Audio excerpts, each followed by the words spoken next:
sorte là, c'est mauvais.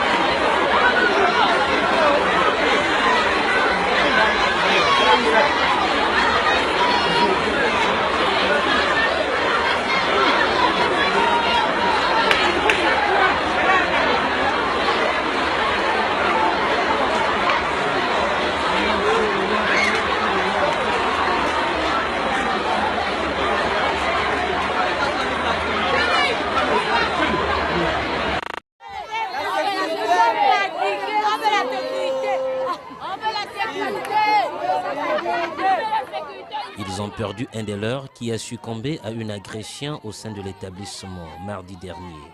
Ce sont les élèves du lycée Léamba. Ils sont en colère et ont tenu à manifester leur indignation ce jeudi 22 décembre 2016. Il y a eu un élève du lycée Mba qui est mort, qu'on a tué. On a tué un élève du lycée Mba. Les policiers, au lieu de nous donner la sécurité, ils raquettent les 500 aux taximans dans les rues que de venir surveiller les élèves. On ne veut plus de ça, on ne veut plus. On ne veut plus les policiers, on ne veut plus. Tous les jours, le lycée Mba est réputé d'être calme, mais aujourd'hui on a décidé trop, c'est trop, on n'en veut plus. On a tué, c'était mon ami qu'on a tué, ça me fait mal. On a tué beaucoup d'élèves du lycée Mba, c'est trop, c'est trop. Insécurité, braquage, viol sont autant de mots qui minent le complexe et inquiètent les apprenants du jour le jour et les plongent dans une grande psychose. Les braqueurs du camp de Boy rentrent dans le lycée, ils tuent les élèves, ils braquent, ils violent les filles, même dans les classes. Les policiers ne font rien, ils sont là à la mer en train de draguer les filles à la plage, là ils ne font rien. Les policiers ne foutent rien.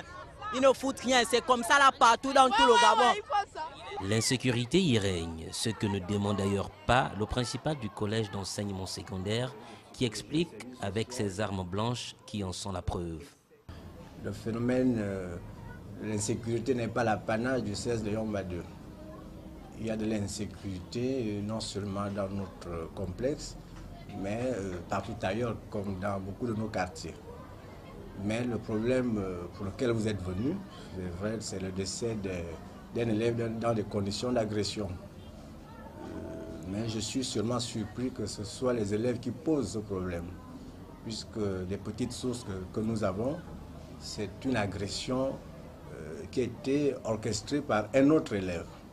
Et la première insécurité que nous connaissons ici, ce sont des agressions physiques des élèves sur d'autres élèves. Donc, à ce phénomène d'insécurité, il y a un problème d'éducation d'une génération qui s'oppose. Nous ne comprenons pas que des enfants qui grandissent ensemble, qui sont de même génération, s'expriment avec autant de violence sur les autres. Il y a non seulement des agressions physiques, mais il y a des vols perpétrés à l'intérieur des salles de classe et hors des salles de classe. Reconnaissant sans embâche que l'insécurité est réelle au sein du complexe, exposants administratifs, corps enseignants et apprenants, Pamphile Toungndang n'a pas manqué d'évoquer les mesures administratives qui ont été prises. Mais nous prenons des mesures de sécurité administrative en fonction du personnel que nous avons. C'est-à-dire nous mettons en place des équipes d'encadrement constituées des surveillants aux abords des bâtiments. Et nous-mêmes nous veillons, quand vous venez le matin, il y a des surveillants à l'entrée, aux entrées de l'établissement et à la sortie.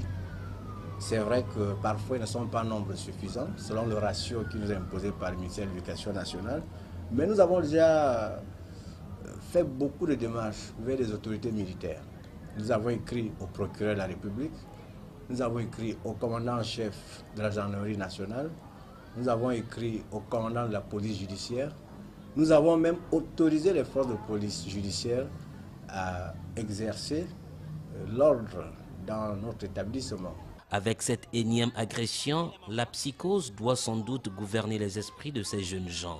Ces jeunes gens, l'avenir de demain, qui ont besoin, comme tout Gabonais, de vivre à l'abri de la peur et surtout savourer le goût de l'effort intellectuel en toute quiétude.